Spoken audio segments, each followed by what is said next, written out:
Assalamualaikum warahmatullahi wabarakatuh. Mustafa Muhammad sallallahu alaihi wasallam berarti urusan ila Imam Bukhari sumaila Imam Az-Zabidi sunnah ba'na umatina jadilah urusan ila mahatina asqiya malang talamidhi masati wali lillahi ta'ala lahumul fatihah wa nasyaratin bismillahirrahmanirrahim Muhammadan ba'alamin rahman Iyyaka na'budu wa iyyaka nasta'in shiratal mustaqim shiratal ladzina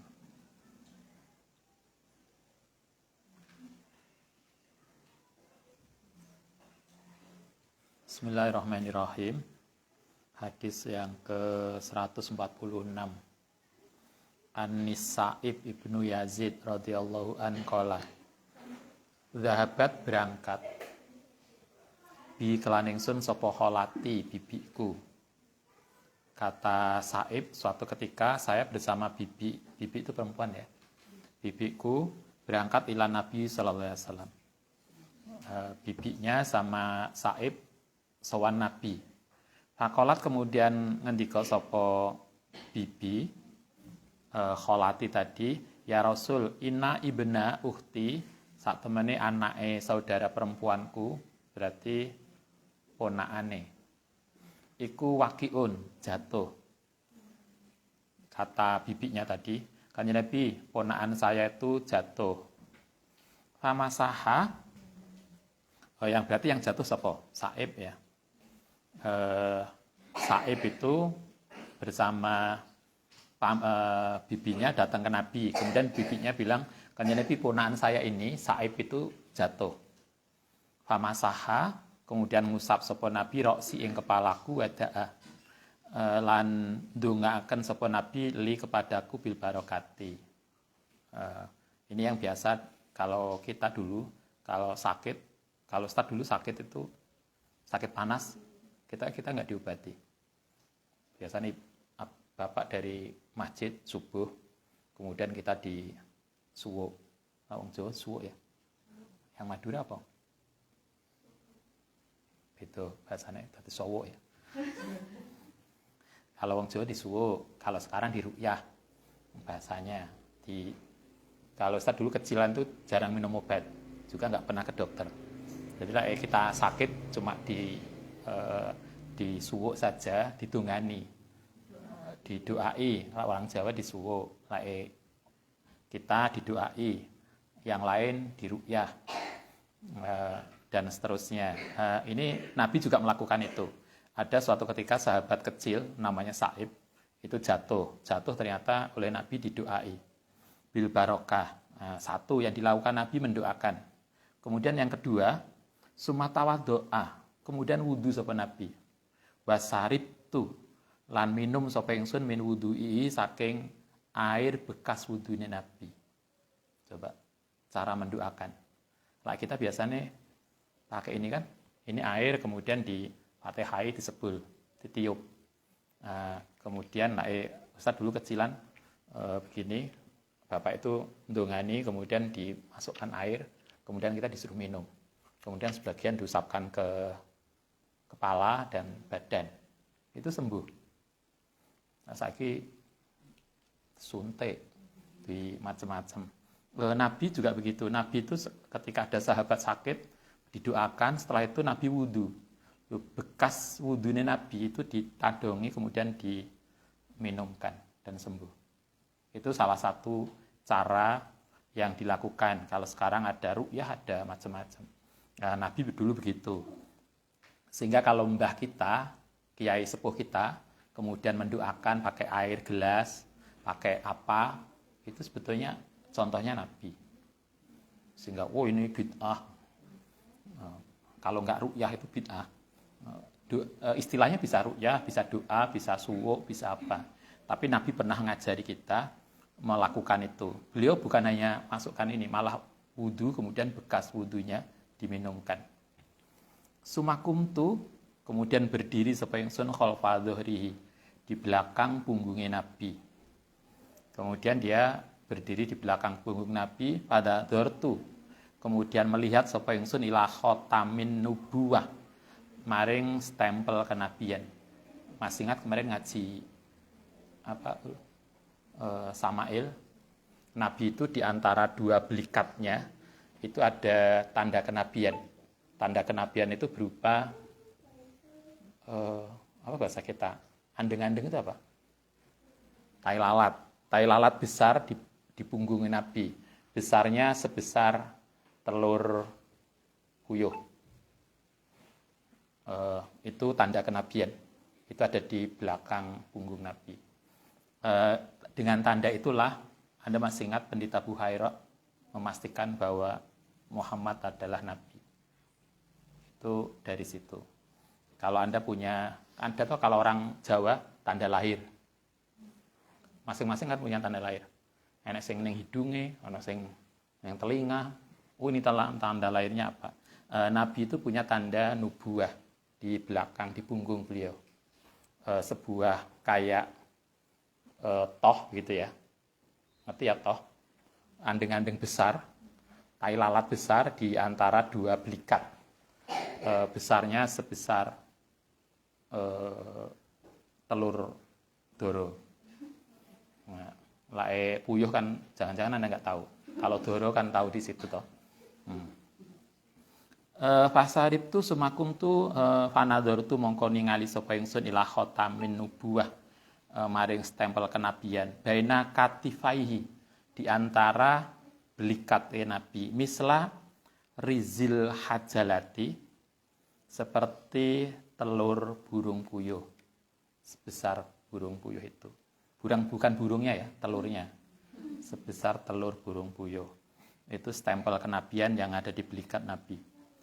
Berarti ketika itu Nabi gak pakai baju ya kok sampai kelihatan atau mungkin kaosan. Nah, kalau pakai kita kaos sampai kelihatan tohnya di belakang kan berarti beliau nggak pakai baju lengkap. Oke, itu satu.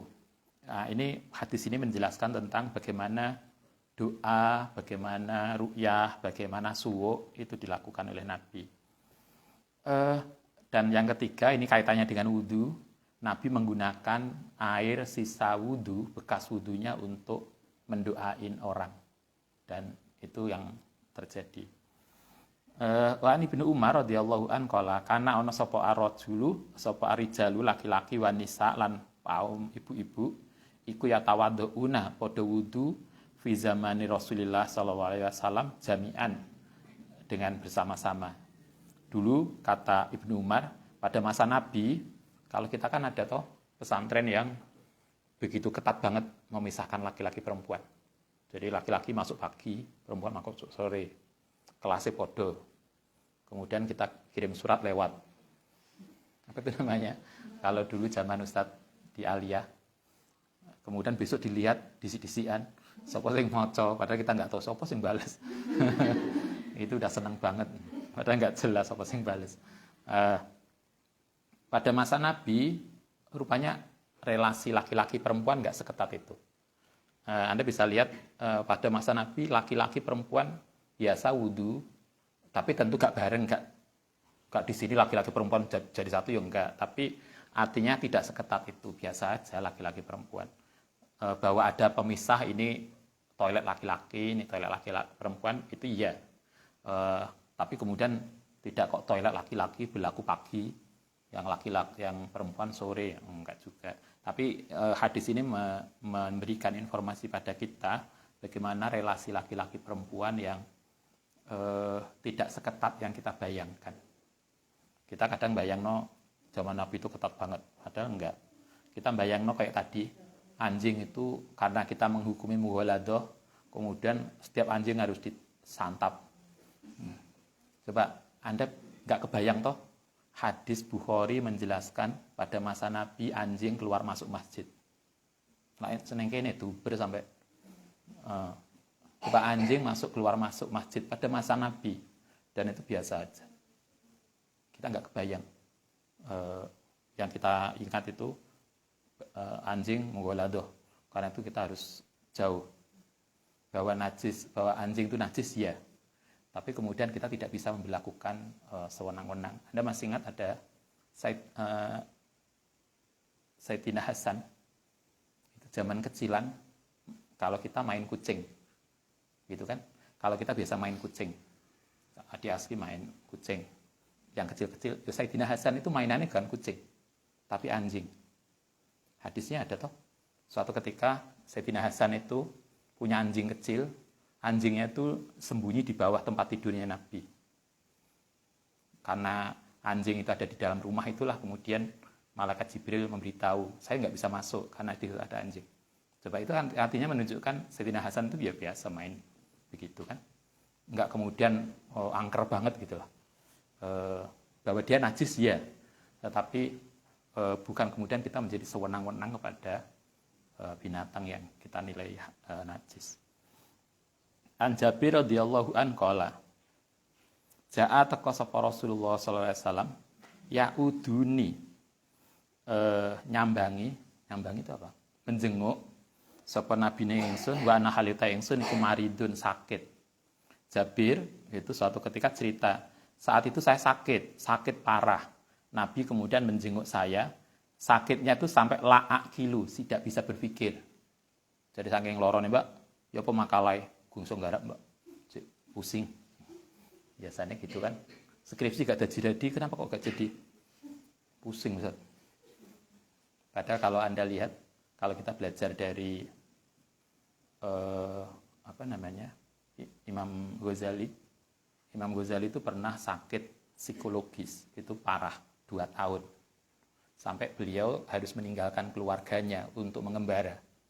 Itu lebih dari, bahkan dari waktu itu sampai sembuh itu 10 tahun. Coba. Tapi selama beliau sakit dan kemudian harus mengembara untuk mencari obat sakit ininya, beliau masih bisa tetap nulis kitab Ihya. Itu salah satu babnya ditulis dalam proses pengembaraan itu. Artinya kalau kita belajar dari Ghazali, malam minggu boleh galau, tapi makalah harus jadi. Itu kan? Galau malam minggu silahkanlah. Ustaz ini malam minggu loh, kak neng WA. Ya suruhlah temannya dari gedung C WA. Gantian, gitu kan? Cuma gitu aja. Itu boleh galau, tapi makalah harus jadi. Tidak ada alasan karena galau tugas mata kuliah nggak jadi. Kalau kita belajar di Ghazali kan begitu. Boleh galau tapi skripsi jadi. Boleh galau tesisnya bila harus jadi. Kalau Ustaz ini saya sudah ini Ustaz, nggak ada alasan tesis nggak jadi. Siapa lagi yang buat tesis sekarang selain oke toh? Ya harus jadilah, nggak boleh alasan nggak jadi. Kata ini Jabir, saya sakit parah sampai la'ak kilu. Kemudian saya sampai nggak bisa berpikir. Nabi menjenguk saya ketika itu. Fatawaddo'a. Coba, apa yang dilakukan oleh Nabi? Fatawaddo'a. Kemudian wudu. Sopo Nabi wasobba.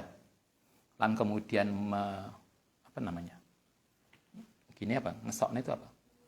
Menuangkan sopo Nabi alaya yang atas ingsun bin wudu'ihi. Nabi kemudian wudu dan air wudu beliau dituangkan, disiramkan ke Jabir. Fa'akol tu, kemudian bisa berpikir. Sembuh berarti. Jadi kalau Anda sakit, nanti teman sekamar wudu, kemudian disiram. Kan insya Allah sembuh. Ini kan sunnah Rasul. Kan gitu toh. Nabi itu, kasus Jabir, sakit sampai gak bisa mikir. Kemudian Nabi wudu dan air bekas wudunya Nabi, kemudian disiramkan ke Jabir. Langsung sembuh. Anda masih ingat tadi hadis sebelumnya? Itu juga dengan air sisa wudhu. Jadi artinya air wudhu itu luar biasa. Bisa untuk mengobati. Fa'akol tuh, setelah disiram air wudhunya Nabi, fa'akol tuh, maka kemudian bisa berpikir, siapa yang Fa'akul tuh kemudian matur siapa yang ya Rasul. Setelah dia berpikir jernih, kemudian dia bilang, ya Rasul, liman untuk siapa almirasu tawi warisan. Kanjeng Nabi, kalau nanti saya mati, siapa yang mewaris hartaku? Kenapa bertanya begitu? Innama tarisuni, karena yang pastine mewarisi nih senopo kalalatun. Kalalah itu tidak punya anak, tidak punya keturunan. Kanjeng Nabi, saya itu kalau saya mati, siapa yang mewaris hartaku? Karena saya nggak punya anak keturunan. Fanazalat, mongko kemudian turun apa ayatul faraid, ayat faraid. Berarti kalau kita lihat hadis ini, ayat surat apa itu? Faraid, surat Nisa ya. Bener? Hanya lupa ini. Ditanya kok malah gak jadi. Di surat An-Nisa itu pembagian warisan. Soal pembagian warisan itu turun karena ada keluhan dari Jabir. Ketika beliau merasa sakit parah, dia tidak punya anak. Padahal kaya. Karena itulah kalau anak itu menjadi salah satu anugerah yang luar biasa. Betapa sedihnya kalau kita nggak punya keturunan. Ini fadilahnya air wudhu yang kedua yang dipakai untuk menyembuhkan. Anas radhiyallahu an qala hadarat hadir apa salatu salat menjelang salat faqoma mongko berdiri sopan man wong kana kang ana sapa man iku qoribat dari dekat rumah ila ahlihi wa baqiya lan tetep sapa kaumun kaum fa'utiya mongko diberikan sapa Nabi sallallahu alaihi wasallam bimihdobin kelawan mihdob itu apa namanya gayung bejana atau gayung min hijarotin saking hijaroh saking batu fihi kang iku ing dalem bejana apa maun.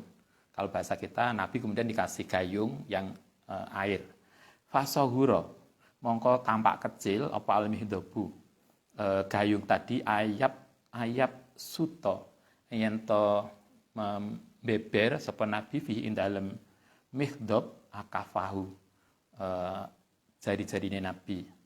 Jadi gayungnya kecil sehingga kalau Nabi memasukkan tangannya itu tidak cukup. Jadi nggak bisa melegar gini, mungkin gegem gini bisa. Berarti gayungnya sak berapa ya? Pokoknya gayung kecil yang kita kalau tangan kita, gayung kita tangan juga nggak bisa masuk ya. Kalau melegar gini, kalau bisa masuk itu empreng.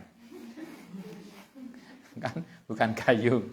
Kalau gayung itu kan paling hanya begini aja masuk. Itu gayungnya juga begitu, kecil. Tangannya Nabi kalau melegar gini nggak masuk. Berarti kecil. Fatwa doa. Mongko kemudian wudu sapa kaum kulluhum seluruhnya. Kila ini salah satu dari mukjizat Nabi yang kemarin sudah ya, hampir mirip dengan ini. Nabi memasukkan tangannya ke gayung itu, kemudian didoai. Kemudian gayung itu dipakai untuk wudhu banyak orang dan cukup.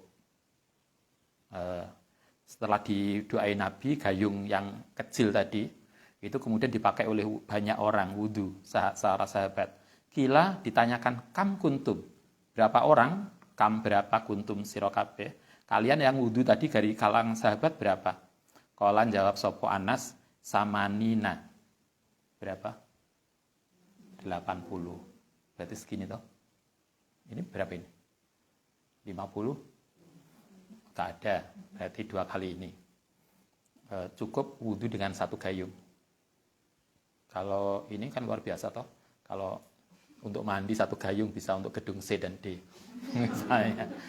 Kan ngirit banget. Samanina 80. Waziyadatan bahkan lebih. 80 lebih. Wa an Musa wa Nabi Musa radhiyallahu anna Rasulullah sallallahu alaihi wasallam iku da'a mendoakan sapa Nabi bi qadahin kelawan 1 gelas fi kang iku dalam qadah apa maun air. Fagosala lan kemudian basuh sapa Nabi yadaihi ing kedua tangan beliau wa wajhahu lan wajah beliau fi ing dalam air gelas. Wa majja. Kalau majja itu meludah. Tapi saya kira kalau mbah kita biasanya minta air untuk didoa, kan hanya ditiup aja. Jadi enggak kok, enggak. Kalian kan hanya gitu aja toh. Nabi begitulah. Maja itu bukan, hadis itu maja.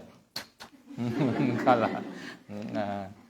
Bukan, maja itu artinya meludah, tapi bukan kemudian didoni. Kan biasanya kita kan gitu aja. Itu cara Nabi mendoain air.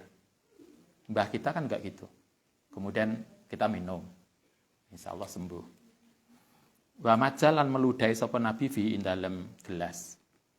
Wa Aisyah radhiyallahu an, artinya kita bisa mendapatkan beberapa hadis tentang bagaimana Nabi memberi doa pada air dan itu kemudian menyembuhkan. Salah satunya selain doa adalah air sisa bekas wudhu. Itu bisa. Biasanya ada lagi yang kalau seorang anak perempuan kemudian susah untuk melahirkan. Kayaknya begitu ya. Itu kemudian minta minum air bekas cuci kakinya ibunya. Ada toh orang Jawa. Jadi kalau ada anak kemudian kalau Anda misalnya naudzubillah lah, ini orang Jawa ada gitu. Jadi kalau ada seorang ibu anak perempuan kemudian sudah hamil, proses kelahirannya susah, mungkin kalau orang Jawa mengatakan mungkin dia pernah berbuat salah yang membuat ibunya sakit hati. Karena itulah kemudian caranya dengan meminum air yang dipakai untuk cuci kaki ibunya. Insya Allah lancar. Nabi tidak sampai cuci kaki, tapi doa Nabi. Wa Aisyah radhiyallahu an qalat lama sakula nalikane wis berat sapa Nabi sallallahu alaihi wasallam wastadalan banget bi iklan Nabi apa wajahuhu sakite Nabi ketika Nabi itu sakit sudah parah menjelang beliau wafat.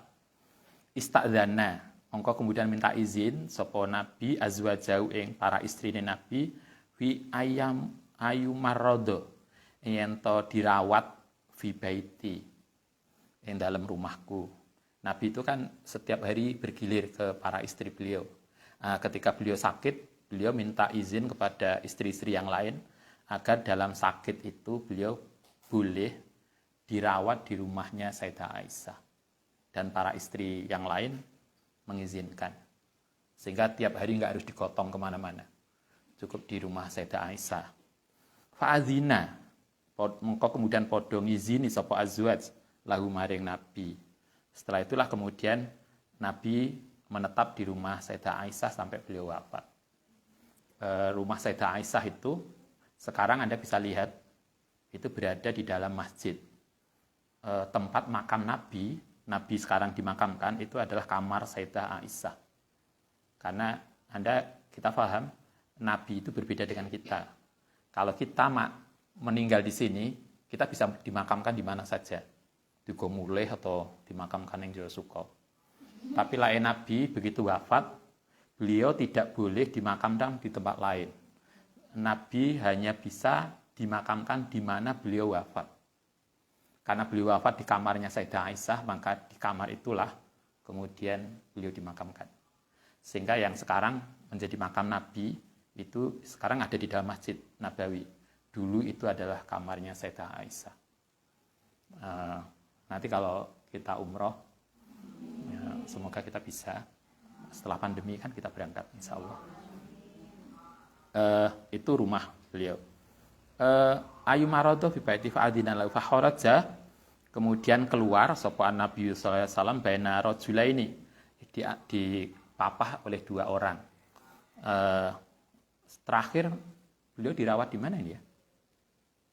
Masih ingat? Ustaz juga lupa.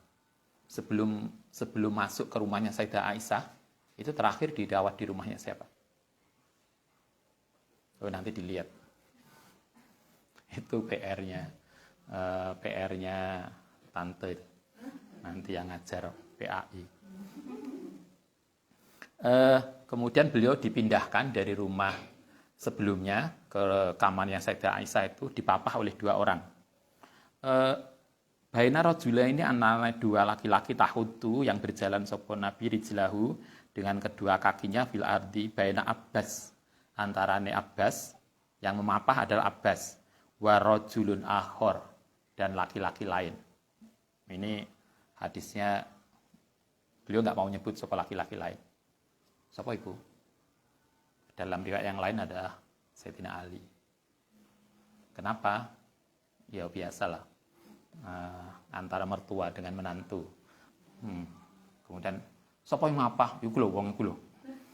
Kadang kan suami, kadang istri yang lagi jengkel pada suaminya. Siapa sing ngene? Iku lho. Nah, gimana nyebut suaminya? Kan nyebut namanya. Kayak ini. Kanjeng Nabi ketika datang ke rumah saya dipapah oleh dua orang. yaitu Abbas dan satu laki-laki lain. Coba, nggak mau nyebut. Nah, ini contoh yang jangan ditiru. Contoh itu kan ada dua toh. Ada contoh yang ditiru dan contoh yang nggak ditiru. Ini nggak mau nyebutkan. Kalau Anda nanti jengkel pada suami, sak jengkel-jengkeli ya kok. Iku lho. Wong iku sing mulai. Gimana? Masih dua anak kecil hamil lagi. Kok saya hamil toh, Mbak? Kok pola ini. Lah, emangnya hanya dia pelakunya. Kemarin ada seorang ibu-ibu hamil marah-marah. Kok yang dimarahi suaminya? Ini akibat dampak berdua kok. Nah, coba. Hadis ini luar biasa toh. Sayyidah Aisyah tuh nggak nyebut namanya. Warajulun akhor, laki-laki lain. Pakanat lan ana sapa Sayyidah Aisyah iku yuhaddisu menceritakan anna nabiyya sedune kanjeng Nabi iku qala ba'dama setelah dakhala setelah masuk baitahu ing rumahe kanjeng Nabi maksudnya baitaha ing rumahe Sayyidah Aisyah wastadda lan kemudian telah menjadi berat apa wajahu sakite Nabi.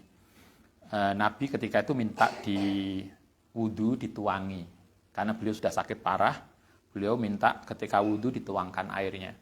Karena Nabi mengatakan gini, hariku menuangkan sapa sira alaya ing atase ingsun min sab'i kirobin dari 7 tuangan yang terus-terusan lam tuhlal yang tidak disela-selani aqiyahuma. Jadi kalau kita nuangkan mengalir terus begini maksudnya. Bukan kok. Ya, Mbak. Enggak, tapi terus mengalir airnya. Kalau Anda kan gitu toh, keran itu.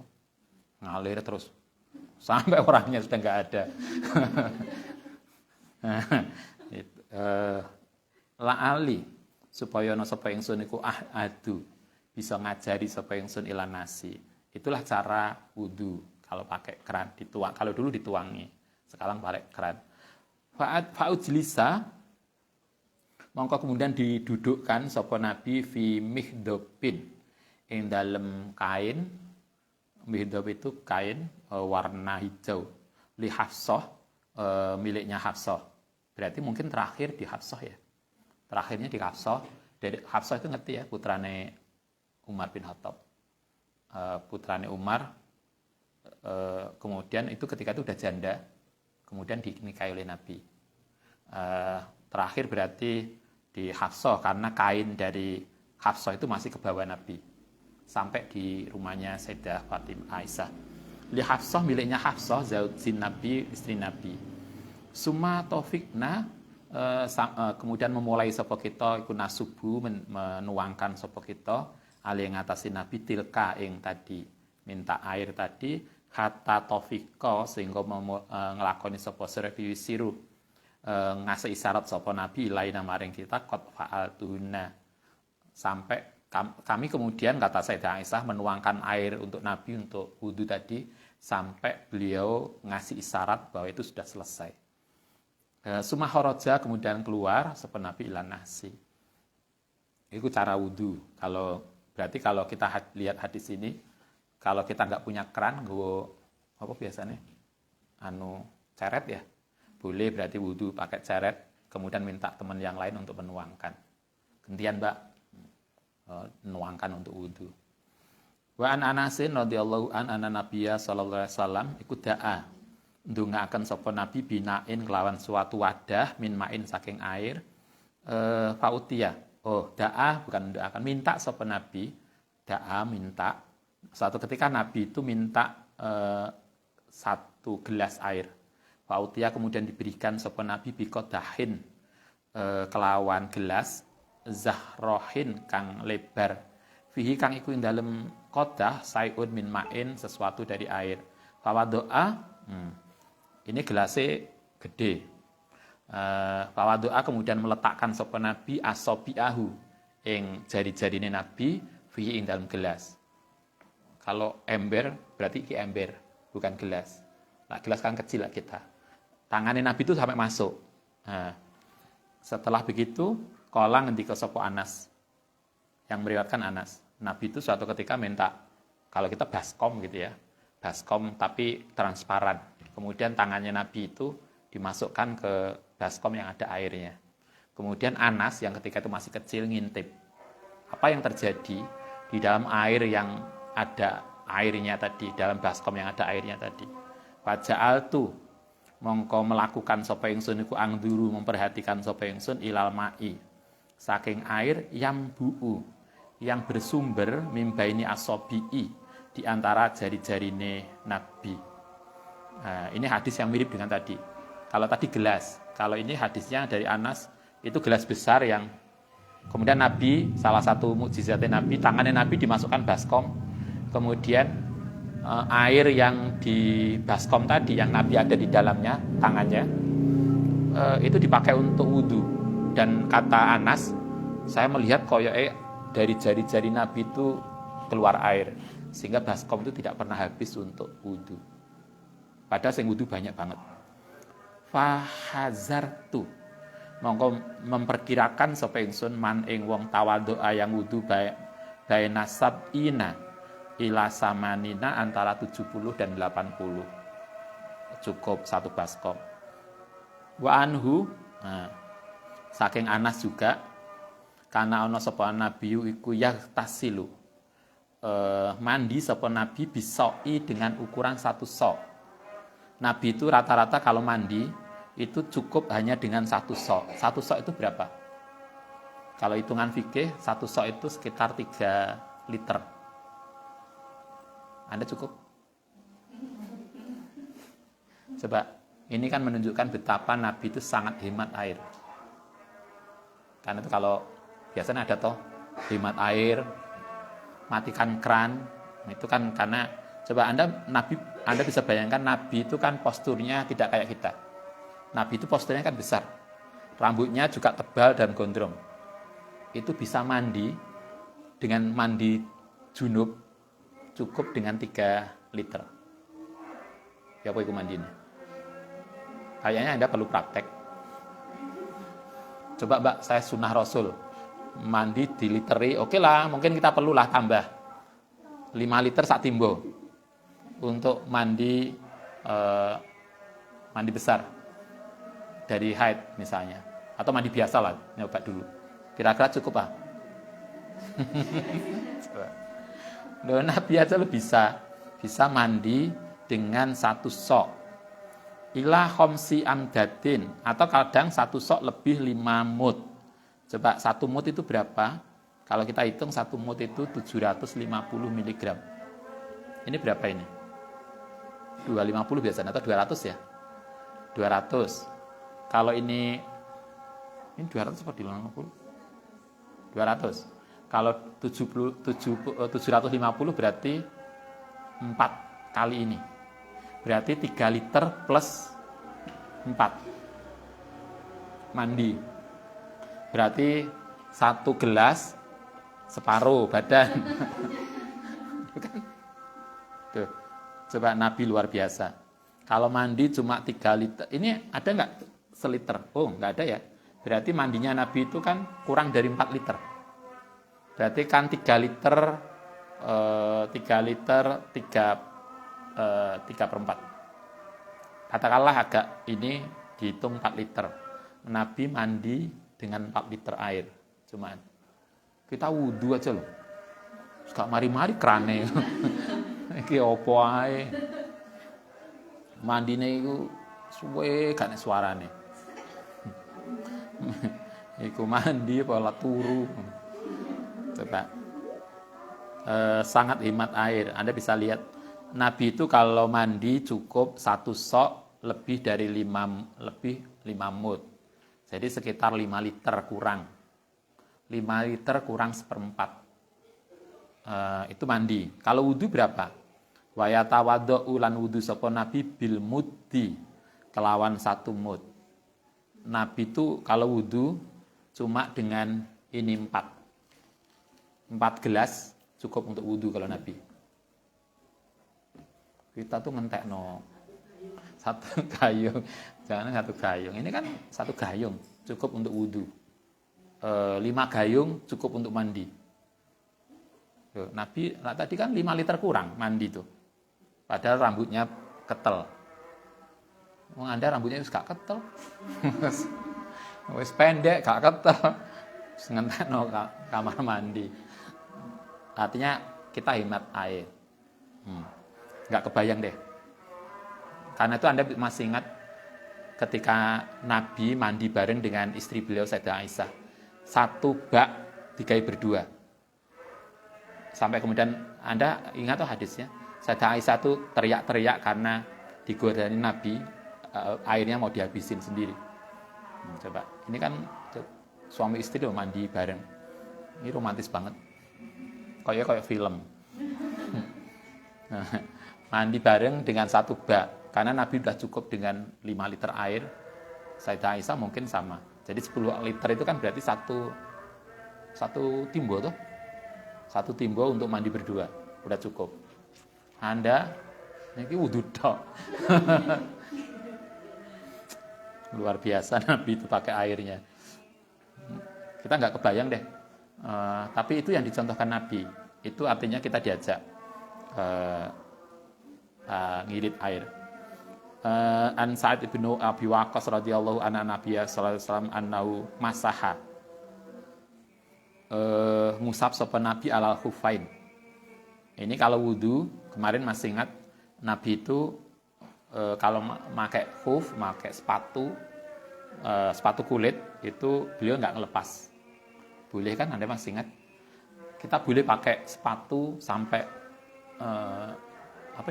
dengkul lutut. Nah, biasanya kan artis yang sepatunya dur. Itu boleh nanti kalau Anda batal gak usah ngelepas sepatu, sing diusap sepatune. Tapi syaratnya sebelum memakai Anda wudu dulu. Suci, setelah itu Anda pakai sepatu. Sehingga mungkin ke kampus kemana-mana pakai itu. Neng kamar gak dicepot. Misalnya. Itu boleh. Syaratnya suci dulu. Kalau suci batal maka diusap. Wa anna Abdullah bin Umar radhiyallahu anhu sa'ala Umar andalika faqala na'am. Ternyata perilaku Nabi itu juga dibetulkan oleh Umar, berarti itu benar.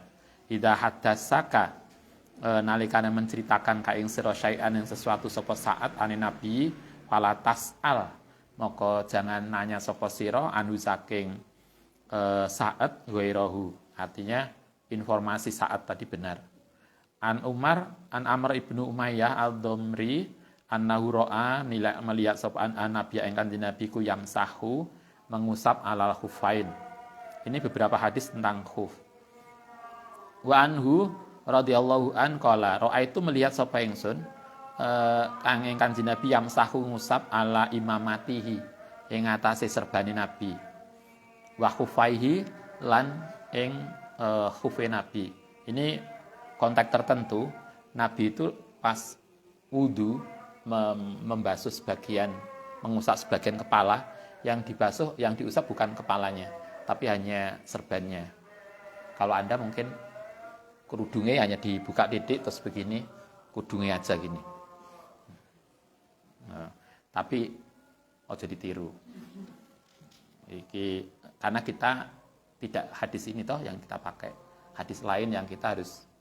Bahkan kalau tadi pagi masih ingat Imam Malik itu kalau pakai wudu kan harus begini,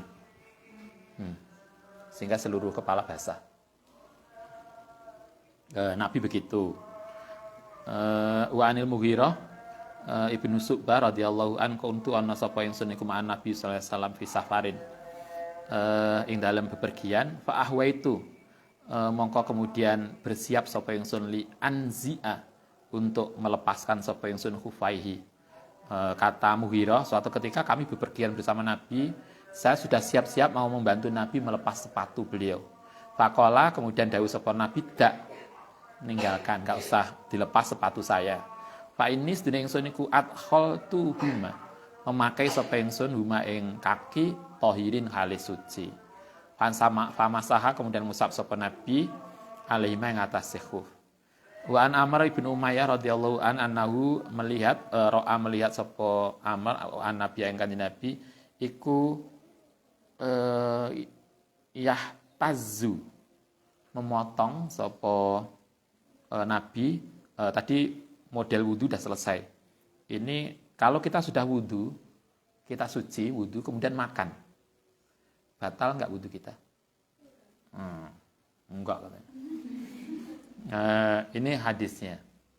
Suatu ketika Nabi makan, memotong min katifisatin, saking igane kambing. Kalau Nabi makannya iga kambing, kalau kita ceker ceker kambing, ceker ayam. Nabi habis wudu makan sate, makan daging kambing. Fadu'iyah kemudian diundang ila shalah, kemudian dengar azan. Fa'alqa kemudian meletakkan sapa Nabi asikin ing apa gini pisau. Fasalla kemudian salat walam yatawaddo dan tidak berwudu. Ini yang kemudian dipakai oleh Imam Syafi'i bahwa makan itu tidak membatalkan wudu. Tapi ada hadis lain yang dipakai oleh imam mazhab yang lain, kalau kita wudu kemudian makan makanan yang dimasak dengan api. Kira-kira enak sih enggak dimasak dengan api. Jadi dibakar gitu ya. Dibakar, daging dibakar, makan sate. Itu kan makanan yang dimasak dengan api. Maka ketika sholat kita harus wudhu lagi. Nah, itu ada yang lain. Tapi kalau kita dalam mazhab Syafi'i, itu makanan dimasak dengan api atau tidak, pokoknya urung batal ya gak apa-apa. Nah, kita milih itu. Saya kira kita lebih suka itu. Gitu kan. Daripada, Mbak mari maghrib kita mangan sate. Wah, wudu mana gimana ini. Nah, hadis yang satu. Kita milih yang seperti ini. Makan daging, makan makanan yang dimasak dengan api, semua tidak membatalkan wudu. Kita mengikuti yang ini. Al-Fatihah.